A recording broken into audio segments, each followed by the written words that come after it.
You're listening to BBC Radio Norfolk. This is the Jack J Show with you till 10 p.m. this evening. And I'm thrilled to welcome my first guest into the studio. Now, we all know that plastic pollution is an issue that is impacting our beaches and our coastline greatly. We've talked about it on this show. The UK alone has produced 8.3 billion tonnes of plastic since just 1950.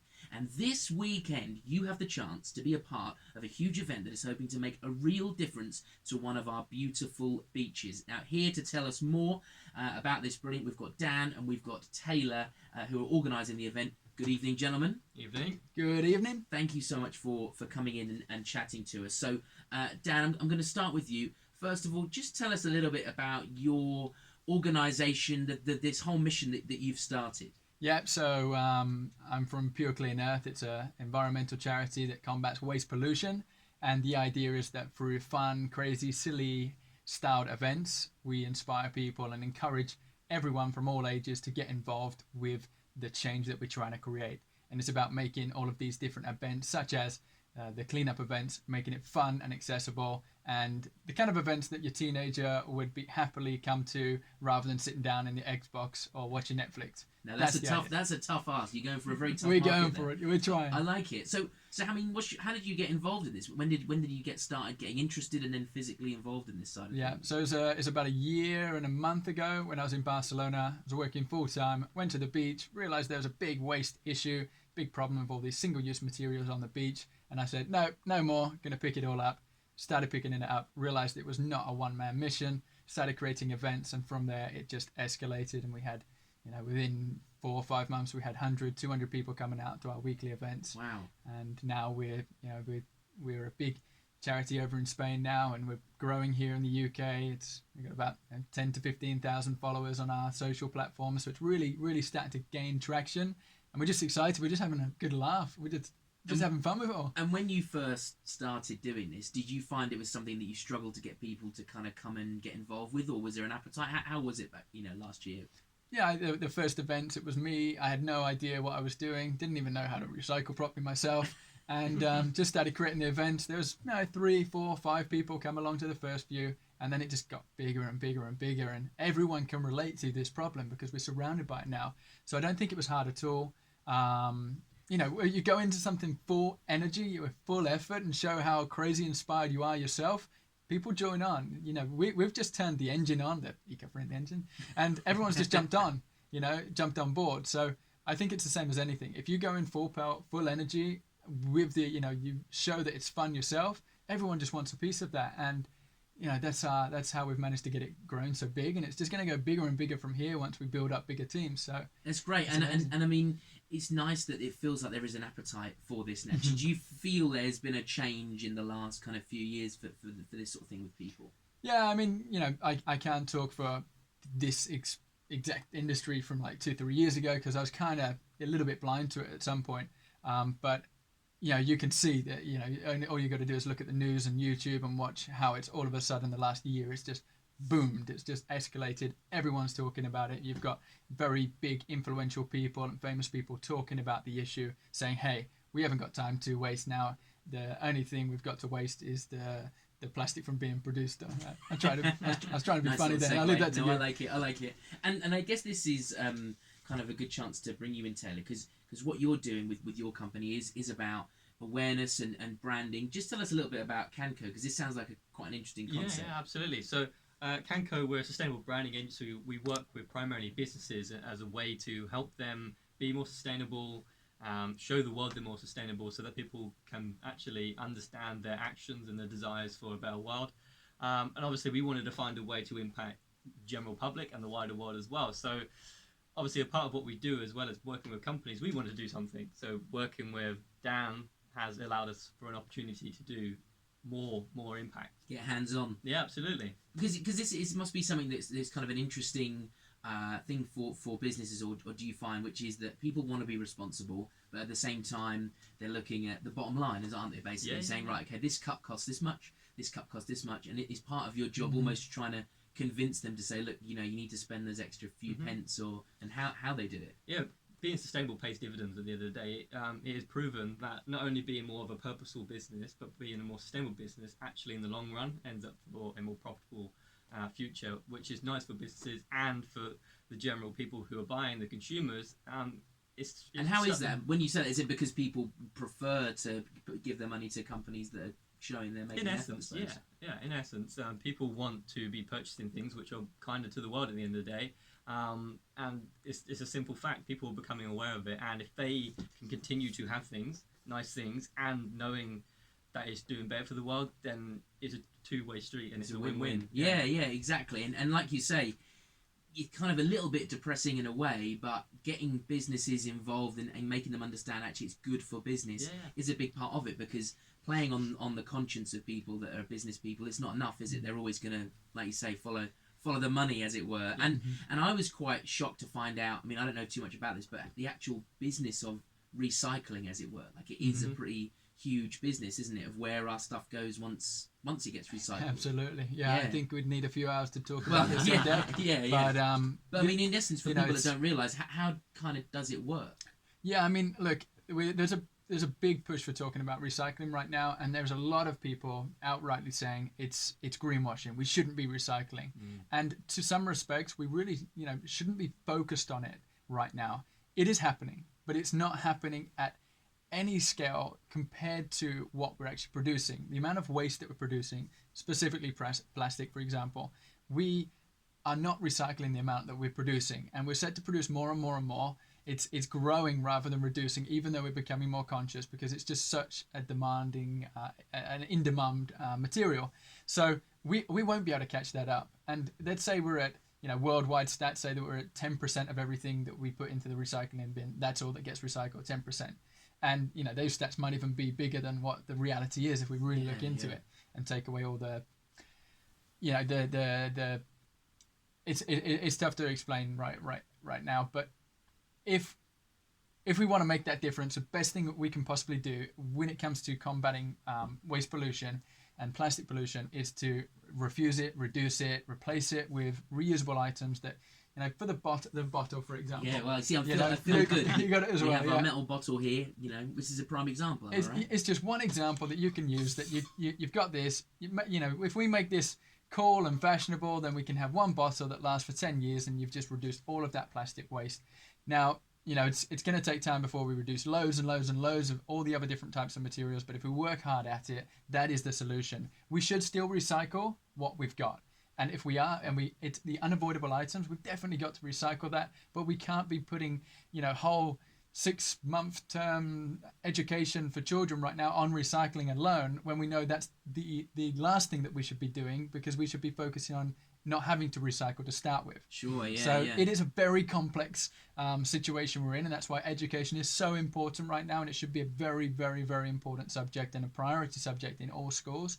But yeah, recycling is something we don't want to be focusing on, but still learn how to do it, at least the basics of how to recycle. Yeah, I mean, it's stage one, isn't it? But we're slowly getting to that point. I mean, do you think that there's enough kind of being done in schools at the moment, or do you think it's something really that should be pushed higher up the agenda? Personally, I think it's growing, and I'm going into a lot of schools now, and I'm seeing that there's a growth in this area. However, I'm also going into a lot of schools and realizing that a lot of the teachers are also very uneducated in this topic. It's not something that they've done in their studies in order to be able to teach it. It's something very new that they're saying, we should get onto the, talking about plastic in class. It's not like the teachers are now going into, a 6-month course on environmental issues specifically to then be able to teach it. So I love the movement that we're starting to get a little bit, but I've also been into a few schools where I think that myself, maybe I should be going in and focusing on the teachers first and then getting the kids, or vice versa. I think you can work both ways. And I'm not pointing out now and saying all teachers are uneducated in any way, but I'm just saying that I think there's a lot more to do, and we should prioritize and put it into the curriculum at least, and not just adding it into a couple of science or geography lessons, making it an official subject.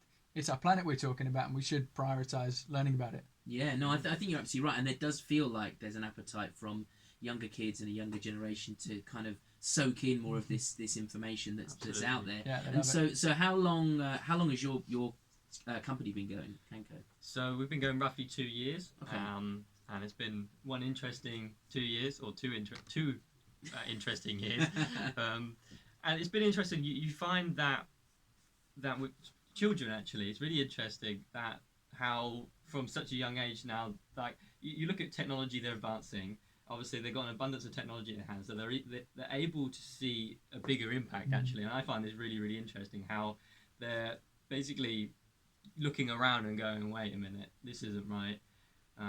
Why is this happening? How can then we actually find a solution for it? So rather than just, like a lot of people, especially a lot of us, we sit here and we go, well, that's what it is. These children are actually going, let's do something about it. Yeah. Greta, for example, like she's far younger than us, and she's straight out there trying to find a solution to rally up people and make an impact on scale. And it's really interesting how these young people are actually doing that.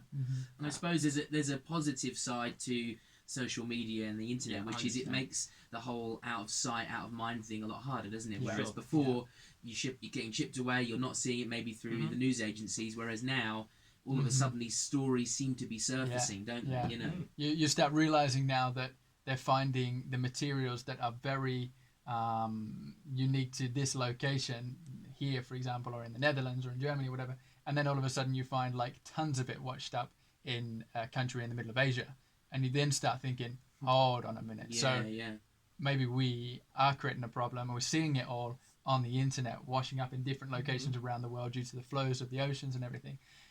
So you start realizing, it's not out of sight. Here it is. Nothing just goes away. When you put something into your bin, it goes somewhere. Recycling bin or general waste bin. Everything goes somewhere. It doesn't just disappear. And there's something that I've been reading about recently in our local beaches with this, which is all of this kind of palm oil substances which are like washing up. Yeah. And we've been on a walk before. We've talked about it, and they don't really seem to categorically know where it's even coming from. It's kind of this solidified. It looks like if you buy coconut oil in the shop, that kind of stuff is like all rubbery. And scarily, it kind of, when it gets dirty, it almost looks like a stone, which is kind of bad news if you've got dogs or walking with kids and stuff like that. Again, I don't know where this is all kind of coming from. It's something quite new to me. I've only recently heard about it as well, but I've heard it's clearly not something good, and if we're finding it on our beaches, apparently it's very toxic to dogs, and I've even heard stories that dogs have died from it as well. So I mean, palm oil is another topic in itself. I think we should be reducing that. It's everywhere, palm oil, not just your foods. It's in it's in the transportation industry as well. It's big in that right now as well.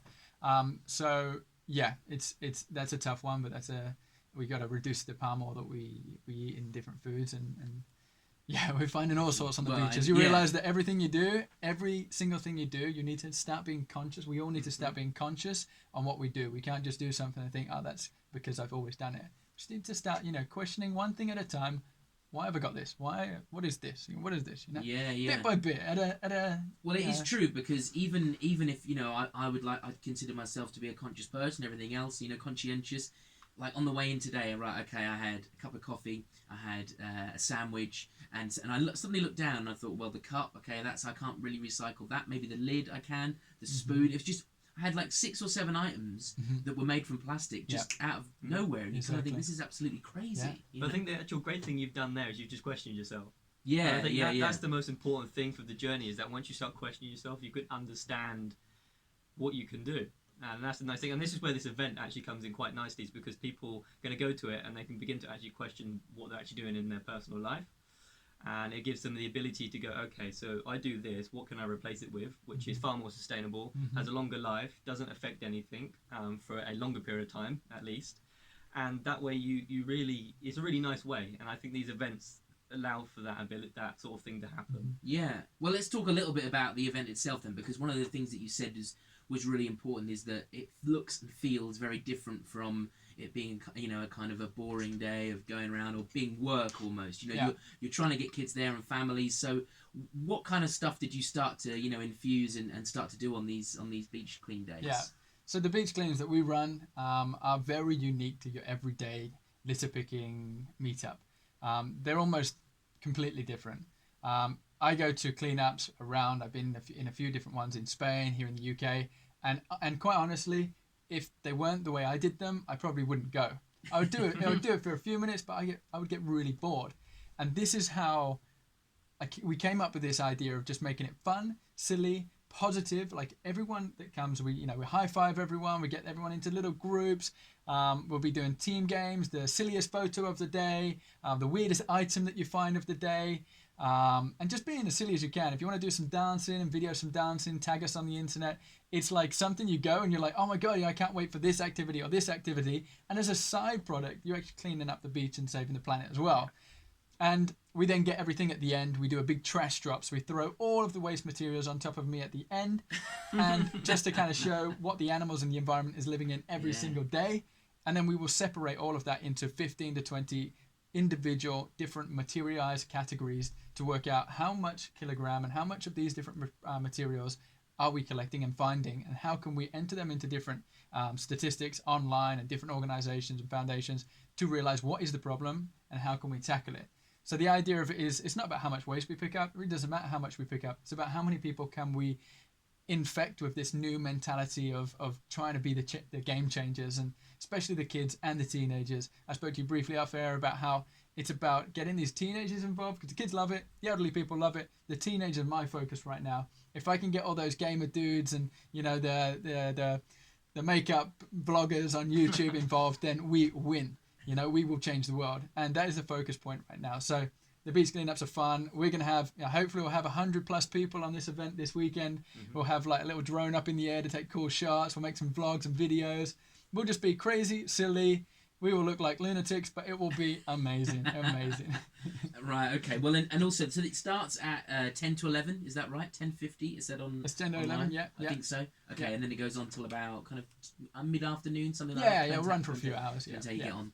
And then I'm liking the sound of you being trapped under a big pile of litter and rubbish at the end of the day. Everyone loves the fact that I'm getting rubbish thrown on me. Why am I the only one that doesn't love it? It's a weird one though, because when we did a beach clean before, and as you're doing it, you're kind of hoping you're going to find loads. It's sort of a catch-22. It's like, in an ideal sense, you'd go out there and you wouldn't find anything. In a weird way, for your own satisfaction, you kind of want to find loads of stuff. You get addicted. I've been told on various cleanups that one guy specifically is called Murdy. He comes along to the regular cleanups we do every weekend in Attleborough, and he came up to me this week and he said, I think I'm getting a bit too addicted to this. He said, I've been out 2 or 3 times in the middle of the week just to clean up. He's like, I just love it. There you go. There's the infection you were talking exactly, about. Yeah. What's the maddest, craziest thing that you found in one of your cleanups? Oh gosh, that you can talk about on the BBC. Nothing too lewd. I think the stuff we find. You find all sorts from needles to condoms. You find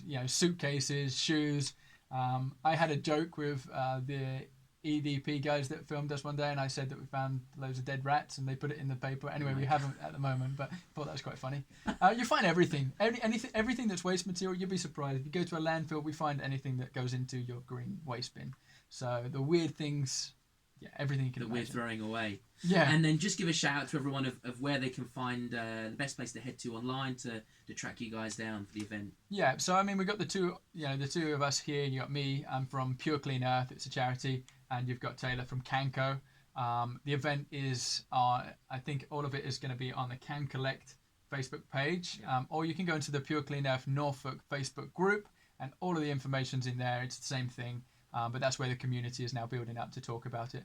Okay, awesome. Listen, thank you so much for coming in, guys. Thank you. And I hope you get some nice weather like this for on Sunday. But either way, either rain or shine. Yeah, rain or shine. I'm sure it's going to be good fun. Listen, it's an awesome thing you're doing, and I'll speak to you again very soon. See you later. Thank you.